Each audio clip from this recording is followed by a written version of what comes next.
आज हम पढ़ेंगे ट्रांसपोर्टेशन का प्रॉब्लम।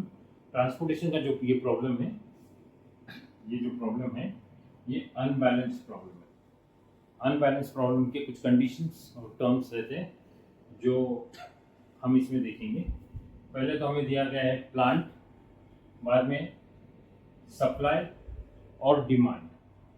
जब हम सप्लाई को कैलकुलेट करेंगे, एडिशन करेंगे, तो हमारा सप्लाई का टोटल एडिशन आएगा 160 एडिशन आएगा हमारा सप्लाई का। और जब हम डिमांड को कैलकुलेट करेंगे तो हमारा डिमांड आएगा 130। इसका मतलब ये हुआ कि दोनों जो है इक्वल नहीं है। सप्लाई और डिमांड जब इक्वल नहीं होता है तो हमें कुछ फॉर्मूलीज की जरूरत पड़ती है। तो फॉर्मूला और कंडीशंस कैसी है? जब डिमांड ग्रेटर रहेगा, डिमांड ज़्यादा रहेगा, ये ग्रेटर का सिंबल है सप्लाई से, तो हम डमी रो ऐड करेंगे। हमें डमी रो ऐड करना पड़ता है। और जब सप्लाई ज़्यादा रहेगा तो हम कॉलम ऐड करेंगे विथ कॉस्ट जीरो, जीरो से हम ऐड करेंगे। तो अब हम देखेंगे कि सप्लाई है 160 और डिमांड है 130। तो फॉर्मूला क्या है? सप्लाई जब ग्रेटर है तो फॉर्मूला है सप्लाई माइनस डिमांड। तो सप्लाई है 160 और डिमांड है 130, तो इसका है वैल्यू 30। ओके, तो ये वैल्यू को हम नोट डाउन कर देंगे। उसके बाद में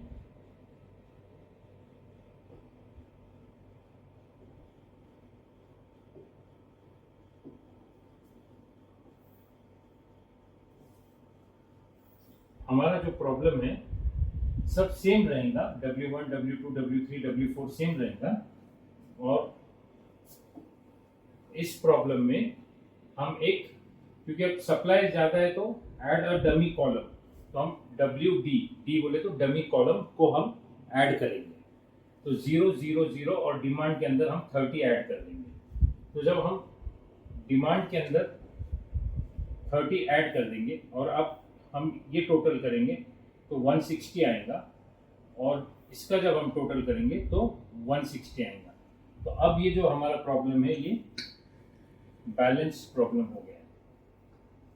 हमने अनबैलेंस से प्रॉब्लम को बैलेंस कर दिया।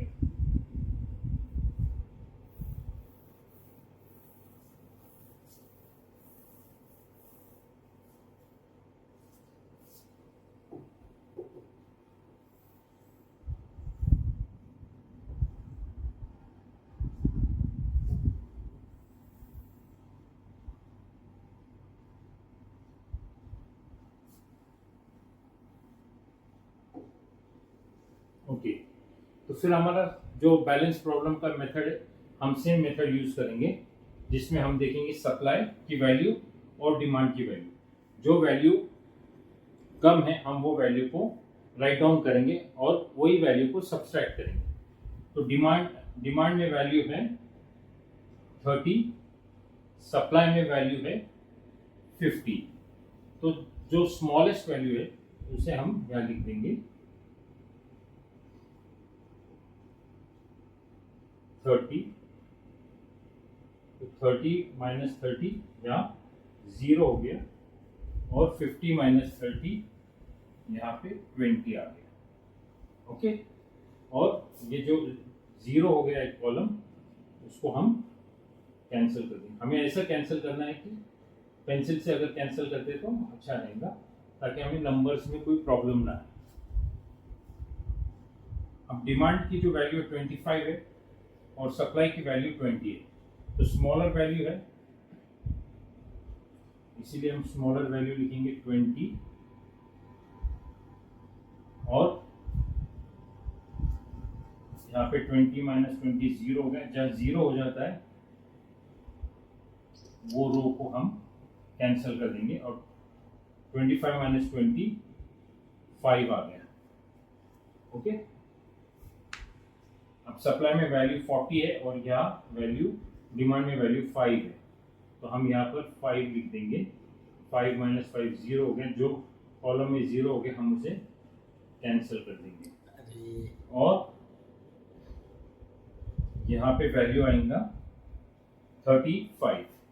ओके, अब यहाँ भी 35 है और यहाँ भी 35 है, बोले तो इक्वल है, तो हम यहाँ पे 35 लिखेंगे और 35 माइनस 35 ये 0 और इसे भी कैंसिल करके हम 0 कर देंगे। तो ये भी यहाँ पे रो भी कैंसिल हो रही है, कॉलम भी कैंसिल हो रहा है और रो भी कैंसिल हो रही है। फिर यहाँ पे 70 है,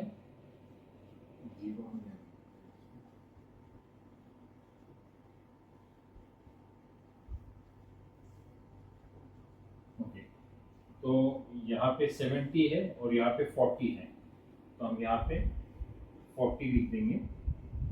40 कट हो गया, 0 आ गया और यहाँ पे 30 आ गया, तो यहाँ भी 30 और यहाँ भी 30, हम यहाँ पे 30 लिख देंगे।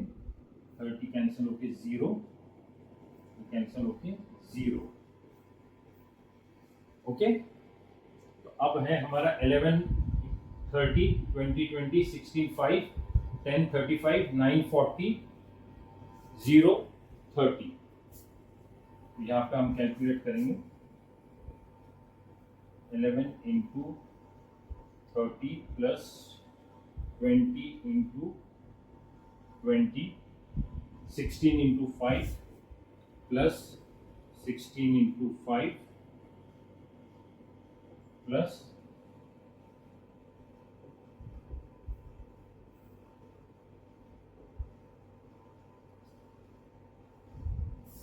10 into 35, 1, 2, 3, 4, 5 plus 9 into 40 plus 0 into 30। तो हमारा जो कॉस्ट है वो कॉस्ट आता है हमारा 1520।